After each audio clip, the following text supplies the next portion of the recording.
Hello everyone, good morning friends, welcome back to my channel. कैसे हैं आप सभी? मैं उम्मीद करती हूँ आप सभी बहुत अच्छे होंगे और अपने प्रिपरेशन को बहुत अच्छे से कर रहे हैं। मॉर्निंग का टाइम हो रहा है, शिवा स्कूल जा रहा है और केवीएस की वैकेंसी बहुत जल्दी ही मतलब हो सकता है आज वीडियो बना रहे हैं, कल आ जाए, हो सकता है मतलब ये मार्च का महीना बहुत ज़्यादा क्रूशियल है। बहुत बच्चे मतलब बहुत एस्पिरेंट्स पूछ भी रहे हैं कि वैकेंसी कब आएगी कब आएगी। मैं बार बार यही चीज़ बोल रही हूँ, मार्च में मतलब प्रिस्क्रिप्टेड है कि आ जाएगी, है ना।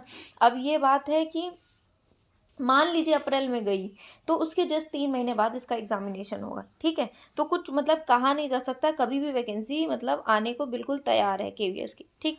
नेक्स्ट अगर हम बात करें तो अभी मैं अपना वही लंच वगैरह प्रिपेयर कर रही हूँ और शिवा के स्कूल का टाइम भी चेंज हो रहा है, इसलिए मॉर्निंग में जो मैं पढ़ती थी ना 9:40 से 10:40 के करीब, वो नहीं, क्योंकि इसकी 10 साढ़े 10 ही बजे छुट्टी हो जाती है, तो बस तुरंत मुझे लेने ही जाना पड़ता है।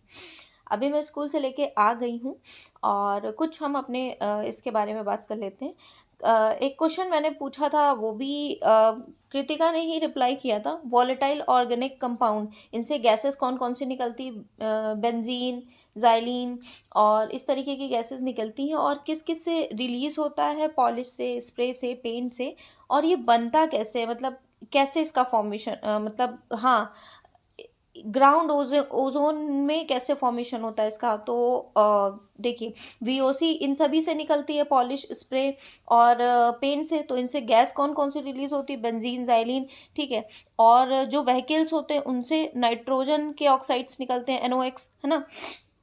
फिर जब वीओसी और एनओएक्स सनलाइट के प्रेजेंस में क्या करते हैं? O3, जिसे ग्राउंड ओजोन बोलते हैं, उसका फॉर्मेशन करते हैं, ठीक है। तो जिन्हों जो क्वेश्चन पूछा करें ना, तो आप रिप्लाई करा करिए, आपका बहुत अच्छे से प्रिपेयर हो जाएगा, ठीक है। नेक्स्ट अगर बात करें तो air prevention and pollution control act 1981 में आया था और वाटर पोल्यूशन कंट्रोल बोर्ड 1974 में आया था, ठीक है।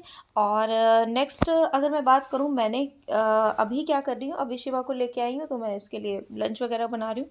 एक्चुअली जितने भी होम मेकर्स हैं, मदर्स हैं, मुझे ऐसा लगता है अगर आप मदर हैं तो आपके पास पूरा दिन ही काम रहता है, मतलब छुट्टी नहीं मिलती है, कब क्या पढ़ें ना। अभी ये इवनिंग का टाइम हो रहा है 6 बजे, तो अब मैं पढ़ने बैठी हूँ पहला फर्स्ट स्लॉट। अभी मैं कॉमर्स का रिवीजन कर रही हूँ, मतलब थोड़ा सा अपने कॉमर्स का सब्जेक्ट का पढ़ रही हूँ। उसके बाद मैंने केवीएस में क्या पढ़ा था? साइकोलॉजी पढ़ी थी। साइकोलॉजी में मैंने पढ़ा था इंक्लूसिव एजुकेशन क्या होती है।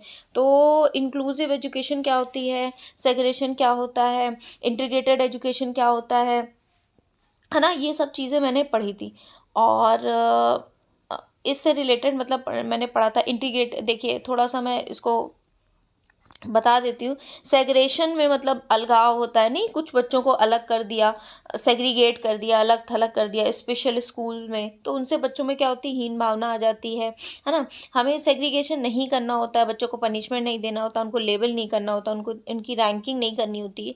इंटीग्रेटेड एजुकेशन में अच्छा ये बताइएगा, बच्चों को चेंज करना एजुकेशन सिस्टम के अकॉर्डिंग, ये इंटीग्रेटेड एजुकेशन का पार्ट है या इंक्लूसिव एजुकेशन का पार्ट है? ठीक है। इंटीग्रेटेड एजुकेशन में ऐसा कहा गया है कि बच्चों को एजुकेशन के अकॉर्डिंग चेंज करना, या फिर इंक्लूसिव एजुकेशन में ऐसा कहा गया? ये रिप्लाई ज़रूर करिएगा, ठीक है। बहुत इंपॉर्टेंट क्वेश्चन है, number of time different different exam में पूछा भी गया है, ठीक है। नेक्स्ट अगर बात करें तो एक और क्वेश्चन है कि इंटीग्रेटेड एजुकेशन या फिर इंक्लूसिव एजुकेशन, किसमें समता की बात करी गई है, मतलब इक्विटी की? मैं नेक्स्ट वीडियो में एक्सप्लेन बहुत अच्छे से आपको कर दूंगी, ठीक है, जितना मतलब मेरी समझ बनती है। और ये सब पढ़ा था, और मैंने पढ़ा था पीएम ई विद्या योजना के बारे में थोड़ा सा और स्वयं क्या है, मतलब थोड़ी थोड़ी सी चीज़ें, बेसिक चीज़ें मतलब मैंने पढ़ी थी। होम बेस्ड एजुकेशन के बारे में पढ़ा पढ़ा था, होम बेस्ड एजुकेशन क्यों देनी चाहिए, है ना।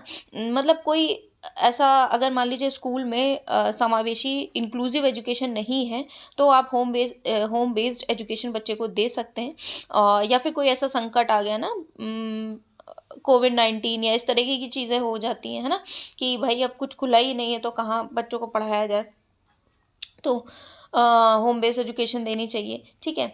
और इसके फ़ायदे हैं तो नुकसान भी है। नुकसान ये है कि बच्चों में सोशलाइजेशन फिर नहीं हो पाता है, अगर होम बेस्ड एजुकेशन घर ही में रहेगा, एक ही दो लोगों के पास रहेगा, समाज में नहीं जाएगा, बातचीत नहीं करेगा। अभी ये इवनिंग का टाइम हो गया था, इवनिंग के टाइम में मैं शिवा को स्कूल मतलब खिलाने ले गई थी पार्क में।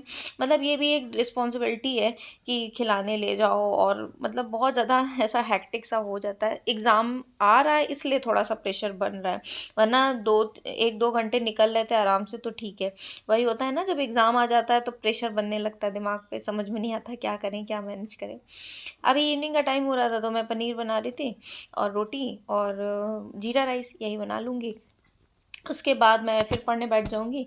जो जो पढ़ा है वो मैंने आपके साथ सब कुछ डिस्कस भी किया था। इतना इसमें पढ़ा था, और ईवीएस में हाँ मतलब मतलब साइकोलॉजी का डिस्कस कर लिया, और ईवीएस में मैं नहीं पढ़ पाई थी, अब आज पढ़ूँगी, मतलब कल बताऊँगी क्या पढ़ा था। और किसी ने मेरे से ये भी पूछा था कि कौन सी एनसीईआरटी चेंज हुई है, 3rd 4th 5th की सभी चेंज हुई हैं, क्या चेंज हुई। ये देखिए मैंने अभी देखा तो नहीं है, बट मैं देख के ज़रूर मतलब देखूंगी, देख के पूरा मुझे मैच करना पड़ेगा, क्योंकि मैंने जो 3rd to 5th NCERT EVS के ना ये नहीं परचेज़ करी। मैंने 6 to 8 तक की जोग्राफ़ी, 6 7th 8th की जोग्राफ़ी, पॉलिटी और हिस्ट्री ये मैंने परचेज़ कर ली थी, क्योंकि मुझे सीटेट पेपर 2 देना था, तो इस वजह से मैंने परचेज़ कर ली थी। 3rd to 5th तो मैंने नहीं परचेज़ की थी, मेरे पास उसका वही चैनल से पढ़ लिया था, यूट्यूब से मैंने, उस वहाँ पे भी था, ठीक है। और किसी और आपके जो भी क्वेरीज़ होती हैं तो वो कमेंट सेक्शन में ज़रूर बताइएगा, मैं बेहतर से बेहतर उसका रिप्लाई करने की कोशिश करती हूँ। और हाँ, कल मैं जब पढ़ा रही थी तो देखिए वीडियो बनाते टाइम होता है ना, शिवा भी मेरे पास होता है या चीज़ें होती हैं मैनेज करने में, तो कभी कभी होता है क्योंकि खाली हम एस्पिरेंट तो है नहीं, ठीक है।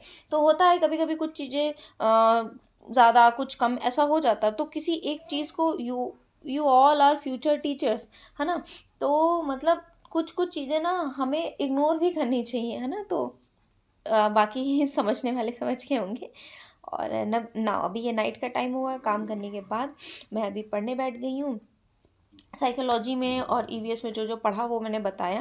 देखिए मेरा टारगेट ये है कि साइकोलॉजी और ईवीएस को बहुत अच्छे से कर लूँ, मतलब साइकोलॉजी में अराउंड 55 क्वेश्चन तक सही हो जाएंगे, टारगेट लेके चलेंगे, 55 लेके चलेंगे तब जाके 50+ का स्कोर आएगा। और ईवीएस में बाकी हिंदी हो जाती है, कोई इशू नहीं आता, बस उसको रिविजन अच्छे से करना। और इंग्लिश में वोकैब वाला जो 4 से 5 नंबर की वोकैब आती वो पहले, ये साइकोलॉजी और ईवीएस हो जाएगी, उसके बाद मैं इंग्लिश अच्छे से कंप्लीट करूँगी, क्योंकि हिंदी हो जाती है। बाकी रही बात मैथ्स की, तो मैथ्स मैं लास्ट में ही उठाऊंगी, क्योंकि मैथ्स मेरा मतलब ऐसे ही एवरेज वाला है।